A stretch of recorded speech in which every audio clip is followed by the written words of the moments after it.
আসসালামু আলাইকুম রহমতুল্লাহ। আজকে আমরা কয়েকটা ছোট ছোট বাক্য দেখবো যেগুলো আমরা বাসায় ইউজ করতে পারি। কিভাবে বাক্যগুলো বলবো, যেমন সাহায্য করো। আমরা যদি কাউকে বলি সাহায্য করো, হেল্প যেটা বলি, তাহলে এটা আরবিতে হবে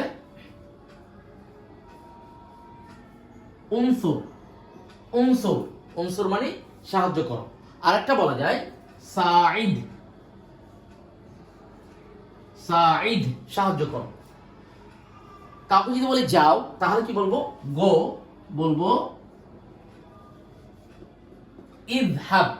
ইযহাব গো বা যাও।